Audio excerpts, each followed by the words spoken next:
Kayak kesaksiannya intinya ya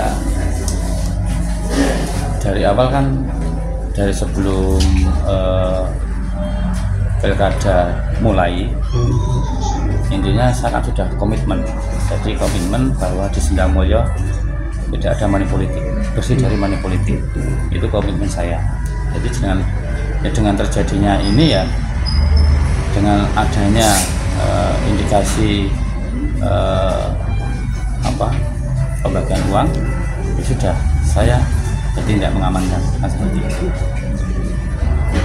Kladennya Pak, yang gimana sebagai lurah kladennya jadi pelaku gitu. Ya. Gimana tanggapannya Pak? Ya menyayangkan dan saya juga sebenarnya saya itu di hati saya kasihan sampai terjadi seperti ini. Ya bagaimana kan warga saya juga kan seperti itu. Dan saya kan sudah berusaha untuk dari awal itu untuk melindungi seperti itu. Tapi kan saya tidak tahu dengan viralnya kan saya tidak tahu.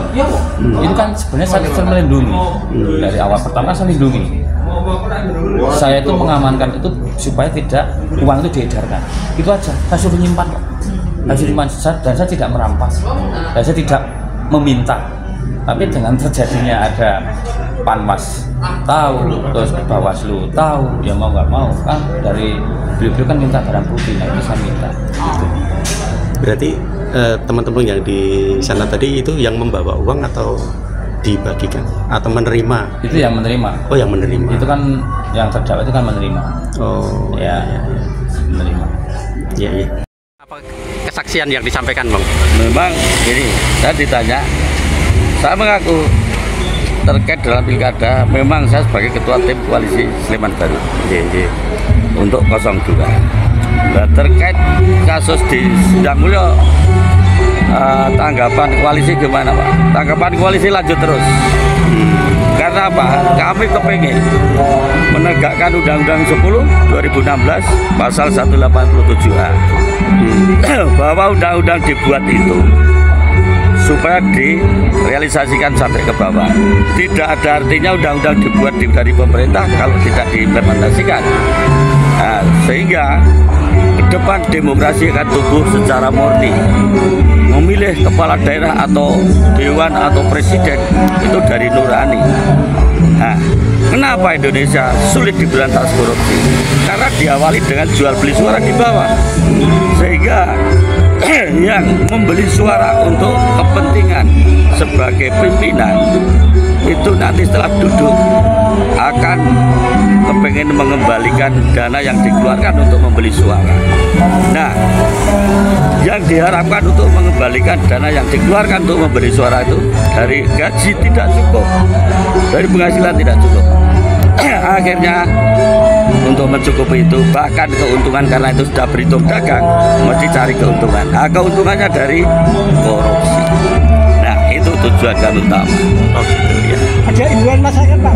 Ya, saya himbau pada masyarakat, tolong sedikit demi sedikit untuk berpolitik yang benar, menegakkan demokrasi. Jangan hanya diiming-imingi 50.000, dia ikut untuk mendukung salah satu yang memberikan uang tadi. Supaya apa ke depan, masyarakat tidak tahu masalah aturan undang-undang. Mereka itu cuma korban. Buktinya sekarang yang menyuruh melakukan money politik sekarang kemana? Tanggung jawabnya di mana? Tidak ada di sini pendampingan.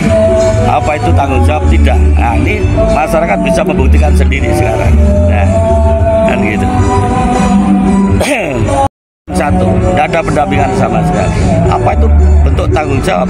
Dia menyuruh orang untuk melakukan money politik dari uangnya dia, tapi setelah kejadian ketangkap dia lari. Terhadap persidangan money politik ceritanya gimana itu?